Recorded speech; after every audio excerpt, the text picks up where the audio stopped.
Beyond the Backstretch was established with a mission to highlight the journey of thoroughbreds retiring from the racetrack and the vital importance of their next chapter. Here to learn a little more about this organization and upcoming events is founder of Beyond the Backstretch, Robin Knoll. Hello, how are you doing? Hi, Avery. How are you? Good. Thank you for joining me. Thank you for having me. Yeah, so I think that this is super interesting and really something awesome. So can you tell us a little bit about Beyond the Backstretch? So I created this about 3 years ago. I wanted to do something for the horses that were retiring off the track. I had volunteered at an aftercare organization, and I learned through a couple years that I did that, like, the lack of funding that they have. They need so much more funding. There's organizations out there like the Thoroughbred Aftercare Alliance and Thoroughbred Charities of America, but it's never enough. So thoroughbreds, there's about 5,000 of them that retire off the track yearly, and they need a place to go and somewhere to learn to do their next career. So these aftercare organizations are vital in that, right? And it's expensive to have horses, right? So, and these are my 5 thoroughbreds. The 4, not the one, the colored one, but the first 4 all are off the track. Okay. And my logo was created with the 5 heads of those thoroughbreds. Okay. So we do a horse show. What we do, or how I started this whole thing, was I thought, okay, so how could I help? So I host a horse show every year. This will be the 2nd year in a row, where I pick 2 aftercare organizations to fundraise for the year. So we get sponsors and plan the horse show. It takes about a year to plan. And then when we get through the horse show, and all of the proceeds from the horse show go to those 2 aftercare organizations to help them throughout the year. Okay, this is awesome. We were talking a little bit before. I grew up with horses. My stepmom has horses, and not the racing horses. So I'm wondering, you said onto their next careers, kind of where do you drift them towards after that, or do they just have a happy life with you or someone? So they are so versatile. That's a great question. Okay. They can do so many things, right? Here you'll see, this was at the horse show last year. They can jump. They can do dressage. I think there's a photo in here of somebody doing dressage. They can go on to barrel race. They go on to do Western type things. They go on to be equine assisted therapy horses. Or some horses just are sanctuary horses, and they just hang out in somebody's backyard.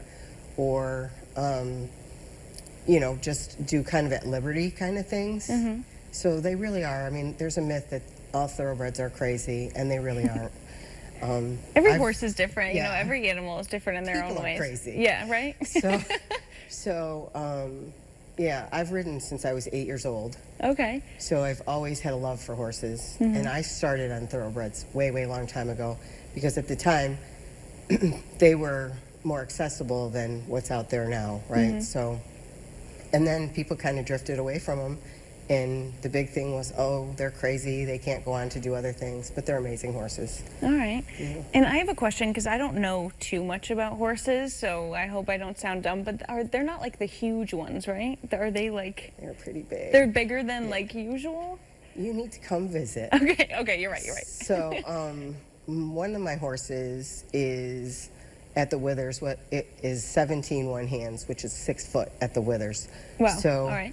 big. Okay. But they come in other sizes too. My smallest thoroughbred is probably 15.3, so it's still taller than me, but that's not saying much. But still. Whoa. Yeah. But still, you know, big. No, so going back to the show, when people walk into the show, what are they going to see going on? Because I know this is a pretty big event for you. So what they're going to see is people jumping over a course of 8 fences, and those are the hunter courses, and that's judged on the way and manner of the horses, how they go. And the other jumping classes are called jumper classes, and those are usually higher in height and timed. So it's a little bit more exciting. So there's a little bit for everybody. And then in the afternoon, the little kids will come on. And there are like little kids like 3, 4, 5. Better than me. I couldn't do that. This lady here is is physically, she has only one arm, and she rides the thoroughbred. She does the dressage. Wow, so she's all pretty right. amazing. She's out of Ithaca. No, that is amazing. And so if people that don't know too much about horses and might be interested, why would you recommend that they come out to the event? You'll learn so much about horses, and you'll see that the thoroughbreds aren't crazy. It is an all-breed event, so all breeds are welcome.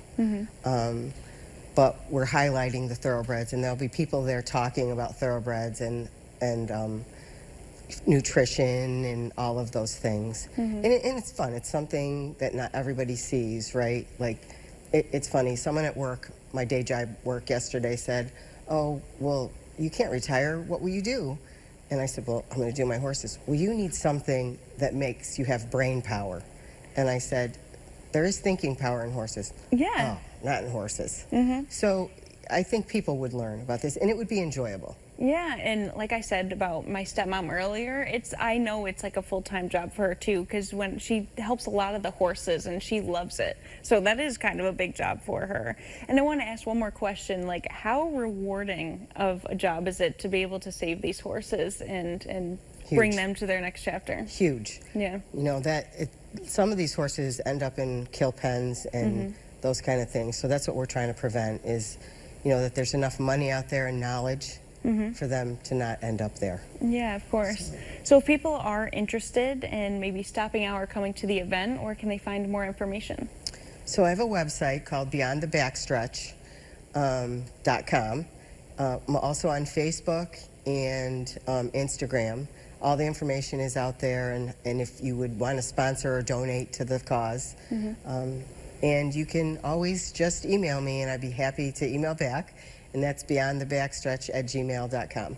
All right, perfect. Well, Robin, thank you so much for joining me today, and thank you for all the work that you do. It means so much. Thank you so much. Yeah. For those of you who might have missed those details, Beyond the Backstretch is proud to host the 2025 Benefit Horse Show on June 14th at the Chemung County Fairgrounds, celebrating the journey of retired thoroughbred racehorses and supporting the organizations that give them a second chance. Every year, around 5,000 thoroughbreds retire from racing in the U.S. and face the need for rehabilitation and retraining. This event raises critical funds for two dedicated aftercare organizations, Lucky Orphans Horse Rescue in Dover Plains and Finger Lakes Thoroughbred Adoption Program in Farmington. For more information, you can visit beyondthebackstretch.com.